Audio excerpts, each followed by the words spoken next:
Tonight on CTV News, a stadium construction has begun. Hear from President Tony Frank and football coach Mike Bobo about the stadium plans. Plus, a CSU alum has created a new music app. See how it's making life easier for music fans. And we take an inside look at Fort Collins Comic-Con. All this and more on CTV News.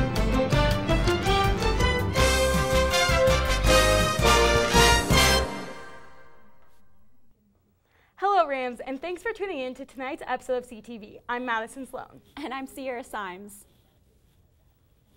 Saturday, September 12th marked the groundbreaking ceremony for the new stadium.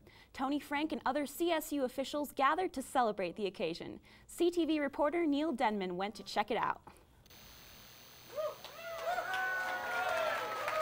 Saturday at 9:30 a.m., Tony Frank and other CSU officials broke ground on the new stadium on South Campus. Head football coach Mike Bobo had this to say about why he is looking forward to having an on-campus stadium. Having been part of a university for a long time with an on-campus stadium, there's nothing like a feeling of having your alumni, your community come home.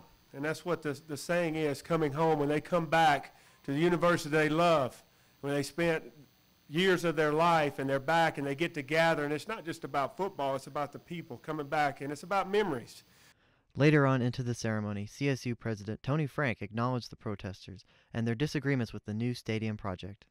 We want to acknowledge our friends and neighbors who continue to voice their disagreement with this project.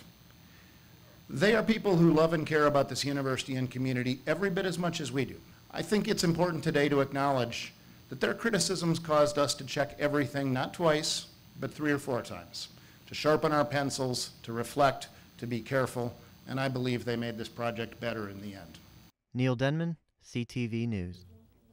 The brand new stadium on South Campus is expected to open its doors in 2017, just in time for the fall 2017 football season.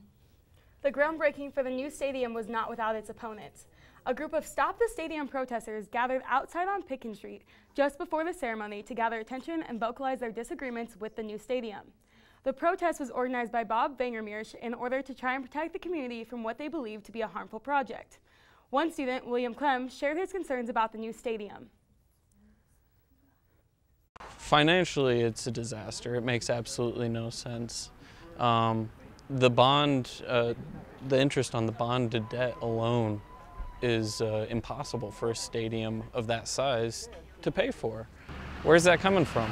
I mean, the punchline is it's coming from my tuition, it's coming from my tax dollars, and I'm not happy about that, especially since 13.9% of students supported this stadium. Fort Collins police have arrested 2 people for unlawful conduct on public property. The individuals arrested have claimed to be involved with the Occupy Jefferson Park protest. At the time of their arrest, they were not actively protesting and were unlawfully remaining in the city park after hours. When arrested, there was a considerable amount of personal property accumulating in the park. All of the property was recovered by officers and stored.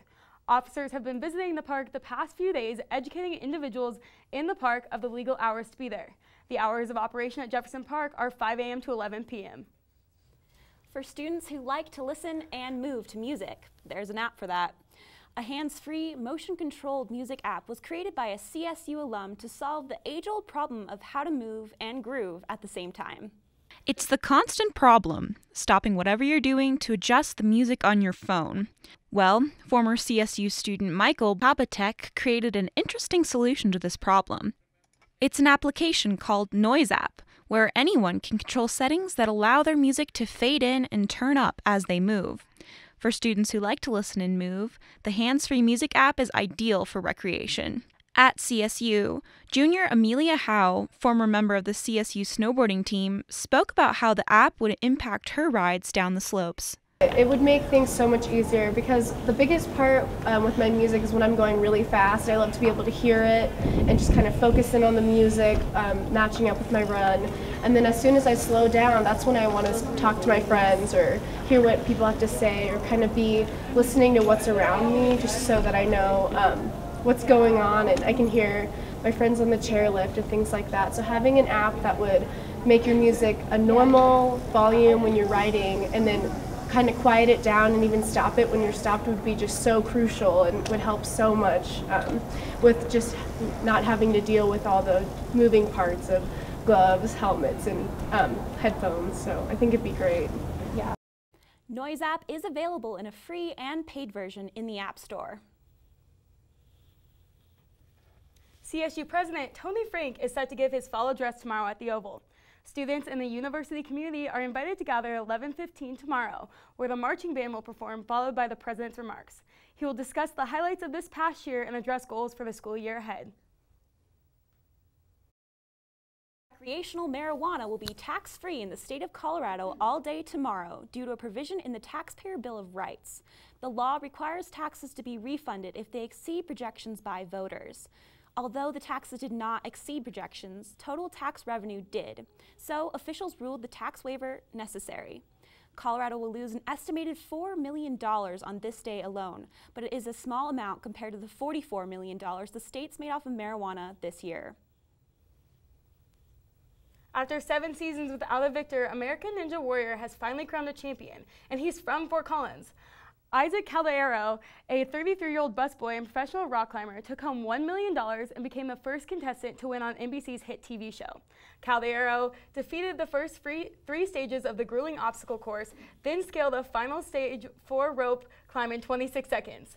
The champs currently live in Las Vegas, but stated on air that he is a resident from Fort Collins. He's the first winner out of 3,500 contestants since 2009. When we come back, Elizabeth Prosty will be here with her full forecast. We'll be right back. Don't go away.